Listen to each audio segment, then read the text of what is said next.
हनुमान जन्मोत्सवानिमित्त भाविकांचे श्रद्धास्थान असलेले जळगाव तालुक्यातील रिधुर येथील अवचित हनुमान येथे भाविकांनी मारुतीरायाच्या दर्शनासाठी मोठी गर्दी केली होती। कोणतीही देवी देवतांची मूर्ती म्हटली म्हणजे दगड आणि धातू व पीओपी पासून साकारण्यात आली असते। मात्र भाविकांनी नवसापोटी अर्पण केलेल्या लोण्यातून साकारण्यात आलेली हनुमानाची मूर्ती जळगाव तालुक्यातील रिधुर येथे असून नवसाला पावणारा अवचित हनुमान अशी या तीर्थक्षेत्राची ख्याती आहे। जगभरात रिधुर येथेच अशी हनुमानाची लोण्याची एकमेव मूर्ती असून उन्हाळ्यात देखील ही 8 फूट मूर्तीवरील लोणी वितळत नाही। विशेष म्हणजे या संपूर्ण मंदिरात भाविक हनुमान जन्मोत्सवानिमित्त मोठी गर्दी करत असतात। या संदर्भातली माहिती आज दिनांक 2 एप्रिल रोजी दुपारी 12 वाजता अवचित हनुमान मंदिराचे पुजारी दीपक दास महाराज व भाविक प्रदीप अहिरराव यांनी यावेळी दिली आहे। आज रिधुर येथील अवचित हनुमान मंदिर येथे हनुमान जन्मोत्सवानिमित्त भाविकांनी मोठी गर्दी केली दर्शनासाठी, काय सांगा? हे भाविकांचं खूप श्रद्धेचं स्थान आहे आणि ही अवचित हनुमान मूर्ती म्हणजे साक्षात लोण्याने बनलेली प्राचीन मूर्ती आहे। इथे पूर्वीच्या काळी लोक गाई म्हैसीचं दुधापासून लोणी तयार करून त्यांचा नवस इथे द्यायचे, त्या लोण्याने बनलेली ही हनुमानाची मूर्ती आहे। महाराज, आतापर्यंत अनेक मूर्त्या बघितल्या आहे, मात्र ही लोण्यापासून ही मूर्ती साकारली आहे। ख्याती काय या मंदिराची? ख्याती या मूर्ती खूप मोठी प्राचीन आहे। पूर्वीच्या काळी गाई म्हैशी अगर दूध नाही द्यायच्या तर लोक इथे अवचित हनुमान म्हणून छोटी मूर्ती होती, त्या मूर्तीला नवस मानायचे। ते नवस पूर्ण झाला की ते तिथे लोणी आणून ठेवायचे।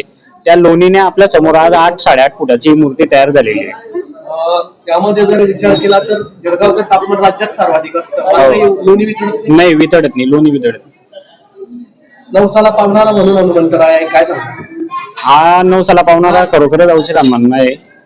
लोक इथे 5 शनिवार गेल्यानंतर त्यांचे नवस पूर्ण होतात आणि त्यांचे नवस पूर्ण झाल्यानंतर लोक इथे लोणी घेऊन येतात, म्हणून याला नवसाला पावणारा अवचित हनुमान म्हणून ओळखला जातो। आज जन्मोत्सव साजरा केलाय, काय सांगा? आज हनुमान महाराजांचा मोठ्या प्रमाणात जन्मोत्सव साजरा करण्यात आलाय। म्हणजे मागच्या वर्षाप्रमाणे यावर्षी खूप मोठ्या प्रमाणात भाविक भक्तांची गर्दी होती। कालपासून कसे कार्यक्रम होते? 24 मंदिर कसं उघडवतं, कालपासून कसे कार्यक्रम झाले, आज काय कार्यक्रम होते? इथे काल संध्याकाळी महाआरती नंतर जे जुने भक्त लोक आहेत ते इथे मोठ्या प्रमाणात भंडारे लावतात। इथे दूध वाटप, खिचडी साबुदाणा वाटप, जिलेबी पोहे वाटप अशा बऱ्याच प्रकारचे इथे भंडारे असतात आणि रात्री ते भाविक भक्तांची सेवा देतात। दाखल झाला तुम्ही अवचित हनुमान मंदिरात, आज हनुमान जन्मोत्सव आहे, काय सांगा? नमस्कार। तापी नदीच्या काठावर वसलेल्या या जागृत देवस्थानाचा इतिहास फार जुना आहे, परंतु अवचित हनुमान हे नवसाला पावणारं देवस्थान असल्याने श्रद्धेने भाविक इथे येतात। जे मानतात तर ते आपल्या मनोकामना पूर्ण होण्याच्या दृष्टीने इथे अवचित हनुमानाला लोणी, शेंदूर आणि मोतीचूरचा लाडू अशा प्रकारचा भोग चढवला जातो।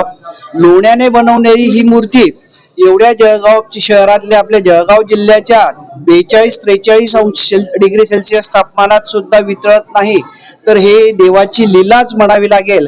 आणि जागृत देवस्थानाच्या दृष्टीने इथे भाविक जळगाव परिसरच नाही तर आपल्या खानदेशातनं बरेच, म्हणजे जर तालुका प्लेस म्हणाल तर एरंडोल, पारवा, इकडे चोपडा, अंमळनेर या परिसरातून भाविक इथे दर्शनाला येत असतात।